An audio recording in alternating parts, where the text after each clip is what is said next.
আমি অনেক জায়গায় ঘুরলাম, অনেক কিছু দেখলাম, শুনলাম, বুঝলাম, শেষে গিয়ে বুঝলাম যে মানুষ শুধু স্বার্থের জন্যই মানুষের কাছে। আসসালামু আলাইকুম ওয়া রাহমাতুল্লাহ। আশা করি আল্লাহ তাআলা অশেষ রহমতে আপনারা সবাই ভালো আছেন। তোমার মা তোমাকে কষ্টের পর কষ্ট সহ্য করে জন্ম দিয়েছেন। মায়ের প্রসব বেদনার একটা মোমেন্ট, একটা সেকেন্ড আমরা শোধ করতে পারবো? মায়ের দুধের এক ফোঁটা দুধের দাম শোধ করতে পারবো? আজকে সেই মাকে দেখেন বৃদ্ধাশ্রমে রেখে আসে, সেই মাকে দেখেন মার্ডার করছে সন্তান সম্পত্তির জন্য, করছে না? এগুলো কি নতুন কথা না? অহরহ হচ্ছে এগুলো এখন।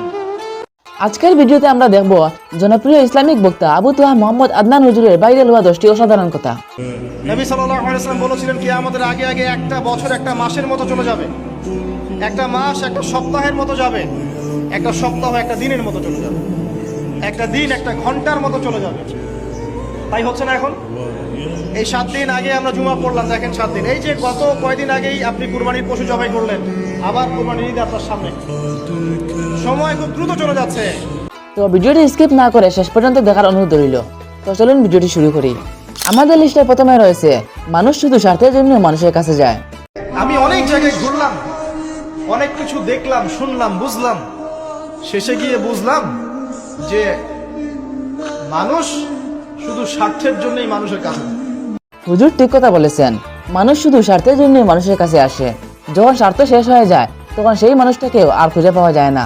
আমাদের লিস্টের 2 নম্বরে রয়েছে আল্লাহ ছাড়া সত্যিকার অর্থে আপন কেউ না। আল্লাহ ছাড়া আপন কেউ না, আর আল্লাহ ছাড়া সত্যিকার অর্থে আপনাকে আমাকে ভালো কেউ বাসে না। শুধু আল্লাহই আপনাকে ভালোবাসেন। এটা আপনারা হারে হারে উপলব্ধি করবেন যতদিন যাবে ইনশাআল্লাহ। এই পৃথিবীতে আল্লাহ ছাড়া সত্যিকার অর্থে আপন কেউ নেই। সুখের সময় হোক বা দুঃখের সময়, সব সময় একমাত্র আল্লাহই আমাদের পাশে থাকেন। আমাদের লিস্টের 3 নম্বরে রয়েছে আপনি আল্লাহর হয়ে যান, আল্লাহ আপনার হয়ে যাবেন। যখন আপনি আল্লাহর হয়ে যাবেন না, আপনার যদি কোনো কারণে মন খারাপ হয়, আল্লাহ আপনার মন ভালো করে দিবেন। দেখবেন যে কোনো একটা ব্যবহারে বা কিছুতে আপনার মন খারাপ হয়েছে, আল্লাহ আপনাকে এমন একটা সম্মান মর্যাদা দিয়ে দিবেন যে আপনার মন ভালো হয়ে গেছে। আল্লাহ আপনার হয়ে যাবেন ইনশাআল্লাহ। মানে ঘুমের মধ্যেও আল্লাহ আপনাকে হেল্প করবেন ইনশাআল্লাহ। তো আমরা সবাই আল্লাহর হয়ে যাওয়ার চেষ্টা করি। আমিন আমিন। যদি আমরা সত্যিকার অর্থে আল্লাহর পথে চলি, তার নির্দেশ মেনে চলি, তাহলে নিশ্চয়ই আল্লাহ আমাদের সাহায্য করবেন ইনশাআল্লাহ। আমাদের লিস্টের 4 নম্বরে রয়েছে আল্লাহ বলছেন টেনশন করো না। আল্লাহ বলছেন টেনশন করো না, কষ্ট পেও না, তোমার রব তোমাকে ছেড়ে দেননি। ওয়ালা সাউফা ইউতিকা রাব্বুকা ফাতারদা, তোমার রব তোমাকে শীঘ্রই দান করবেন আর তুমি সন্তুষ্ট হয়ে যাবে। ভাই, অযথা টেনশন করার কিছুই নেই। সঠিক সময় আল্লাহ তাআলা সবকিছুই দিয়ে থাকেন, তাই টেনশন করার কিছুই নাই। আমাদের লিস্টের 5 নম্বরে রয়েছে জীবনকে সিরিয়াসলি নেন। লাইফকে সিরিয়াসলি নেন। আপনি দুনিয়াতে পাবজি খেলতে আসেননি, এখানে ফ্রি ফায়ার খেলতে আসেননি, একটা গার্লফ্রেন্ডের পিছনে সময় নষ্ট করার জন্য আসেন নাই। আপনি এখানে সুদ খেতে আসেননি, জিনা করতে আসেন নাই। আপনি এখানে যে আইসক্রিম বিক্রি করছেন, আমি এগুলো দেখছেন না, এগুলো করতে আসেননি পৃথিবীতে। আপনি পৃথিবীতে বেহায়ার মতো নগ্ন হয়ে রাস্তাঘাটে ঘুরতে আসেননি। আপনি পৃথিবীতে উম্মার মাঝে ফাটল সৃষ্টি করতে আসেননি। আপনি পৃথিবীতে দুনিয়া পূজা করতে আসেননি। এইসব কারণে আপনাকে পৃথিবীতে পাঠানো হয়নি। ওমা খালাকতুল জিন্না ওয়াল ইনসা ইল্লা লিয়াবুদুন, আপনাকে আল্লাহর ইবাদত করতে পাঠানো হয়েছে। আজ আমরা আছি কিন্তু কাল থাকবো তার কোনো গ্যারান্টি নেই, তাই জীবনকে গুরুত্ব দিন এবং আল্লাহর ইবাদতে মন দিন। তো যাই হোক, আমাদের লিস্টের 6 নম্বরে রয়েছে আপনার মধ্যে রাসূল সাল্লাল্লাহু আলাইহি সাল্লাম এর সুন্নাত নাই কেন। নবী সাল্লাল্লাহু আলাইহি ওয়াসাল্লাম কি হুজুরদের নবী না আপনার নবী? কথা বলেন, উত্তর দেন। নবী সাল্লাল্লাহু আলাইহি ওয়াসাল্লাম কি হুজুরদের নবী না আপনার নবী? তাহলে আপনার মধ্যে তার সুন্নাত থাকবে না কেন? আপনার চেহারায় দাড়ি নাই কেন?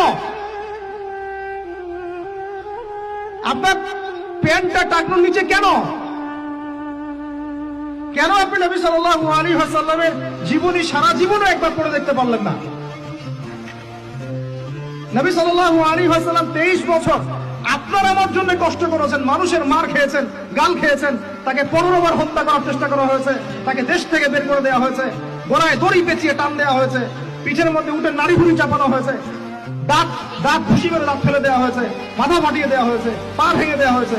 কাদের জন্য? তার জন্য। তা আপনি আমি কেন তার জীবনী পড়ে দেখলাম না কখনো? কেন আপনার চেহারায় দাড়ি থাকবে না, আমার চেহারা দাড়ি থাকবে না? কেন আমাদের প্যান্ট টাকনুর নিচে উপরে থাকবে না? কেন আমাদের কথাবার্তা, চাল চলন, খাওয়া দাওয়া, ইস্তেঞ্জা করা, নামাজ পড়া, প্রতিটা অ্যাক্টিভিটি সুন্নাহ মাফিক কেন হবে না? এটা আপনাকে হুজুরকে শেখাতে হবে কেন? এটা তো আপনার দায়িত্ব, শেখা নিজের দায়িত্ব। আল্লাহ রাস্তায় বের হতে আপনাকে বলতে হবে কেন? নিজের তাগাদা থেকে আপনি বের হবেন। হুজুররা কবরে যাবে, আপনি যাবেন না? উত্তর দেন। হুজুররা, তোমরা উত্তর দাও ছেলেরা, ইয়াং জেনারেশন তোমরা যারা আছো, হুজুররা কবরে যাবে, তোমরা আমরা যাব না? হুজুরদের নবী মুহাম্মদ সাল্লাল্লাহু আলাইহি ওয়াসাল্লাম আমাদের নবী নন? নবী সাল্লাল্লাহু আলাইহি ওয়াসাল্লাম শুধু সাহাবীদের জন্য আসছিলেন না আমাদের সবার জন্য আসছিলেন? নবী সাল্লাল্লাহু আলাইহি ওয়াসাল্লাম সারা জীবনে যে কষ্টগুলো স্বীকার করেছেন তা নিজের জন্য না আমাদের জন্য?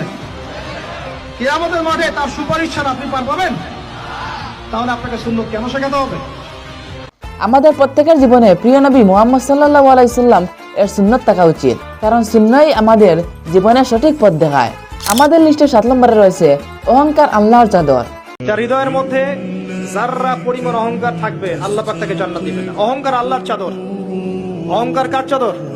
আল্লাহর চাদর। আল্লাহর চাদর নিয়ে টানাটানি করলে আল্লাহ পাক জান্নাত দিবেন না। অহংকার কাকে বলে? অতরুল হক ওয়া গমতুন নাস, সত্যকে প্রত্যাখ্যান করা আর অন্য মানুষকে তুচ্ছ তাচ্ছিল্য করা, এটা হচ্ছে অহংকারের নিদর্শন। আল্লাহ আমাদের সবাইকে অহংকার মুক্ত জীবনযাপন করার তৌফিক দান করুন, আমিন। আমাদের লিস্টের 8 নম্বরে রয়েছে একমাত্র আল্লাহই আপনাকে সত্যিকার অর্থে ভালোবাসেন। একমাত্র আল্লাহই আপনাকে সত্যিকার অর্থে ভালোবাসেন। বৈধ কি আর অবৈধ কি, কেউই আপনাকে আল্লাহর মতো করে ভালোবাসবে না। এই আল্লাহ থেকে আপনি এসেছেন, সেখানেই ফিরে যাবেন। মাঝখানের কিছু প্রয়োজন, কিছু সাময়িক সময়, এখানে কিছু বৈধ ভালোবাসা আছে আর অবৈধ পাশবিক দাসত্ব আছে। বৈধ গুলো কখনো আল্লাহর মতো করে আপনাকে ভালোবাসবে না। একমাত্র আল্লাহই আপনার আপন, কেউ আপনার আপন নয়। এই পৃথিবীতে মানুষ স্বার্থের কারণেই ভালোবাসে, কিন্তু একমাত্র আল্লাহই তার বান্দাকে নিঃস্বার্থভাবে ভালোবাসেন। আমাদের লিস্টে 9 নম্বরে রয়েছে বান্দা আল্লাহ সম্পর্কে যেমন ধারণা করে আল্লাহ বান্দার সম্পর্কে তেমন। মনে রাখবেন একটা হাদিস, সারা জীবন মনে রাখবেন। বান্দা আল্লাহর সম্পর্কে যেমন ধারণা করে আল্লাহ বান্দার সাথে তেমন। আমার কথা কি বুঝতে পারছেন? বান্দা আল্লাহর সম্পর্কে ঠিক যেমন ধারণা করবে আল্লাহ বান্দার প্রতি হুবহু তেমন। সত্যি বলতে আমার আদনান হুজুরের প্রতিটি কথা আমার অনেক ভালো লাগে। আপনার কেমন লাগে অবশ্যই কমেন্ট করে জানাবেন। আমাদের লিস্টের 10 নম্বরে রয়েছে আপনার রিজিক আপনার কাছেই আছে। আপনি দুনিয়াতে যাই করেন, আপনার রিজিকে যত দানা চাল আছে এর একটা দানা বেশি আপনি খেতে পারবেন না। আপনি পৃথিবীতে যত কষ্টই থাকেন, হতাশায় থাকেন, একটা দানা রেখে পৃথিবী থেকে আপনি যাবেন না। তাই রিজিকের জন্য ঘুষ, সুদ, দুর্নীতি, অন্যের সম্পদ আত্মসাৎ করা, প্রতারণা, সিন্ডিকেট, মাপে কম দেওয়া এগুলো ছেড়ে দেন। আপনার রিজিক আপনার কাছেই আছে, কেউ কেড়ে নিতে পারবে না। মৌত যেমন মানুষকে খোঁজে, রিজিক তেমন মানুষকে খোঁজে। আল্লাহ তাআলা প্রত্যেক মানুষের রিজিক নির্ধারণ করে রেখেছেন। তো আমি আবারও বলছি, আমার খুব পছন্দের একজন বক্তা হলেন আবু তোয়া মোহাম্মদ আদনান হুজুর। উনার বক্তব্য শুনতে আমার খুব ভালো লাগে। আপনার প্রিয় ইসলামিক বক্তার নাম অবশ্যই কমেন্ট করে জানাবেন। আর ভিডিওটি ভালো লাগলে অবশ্যই একটি লাইক দিয়ে চ্যানেলটি সাবস্ক্রাইব করবেন। আর পরবর্তী ভিডিও কি নিয়ে বানাবো অবশ্যই কমেন্ট করে জানাবেন।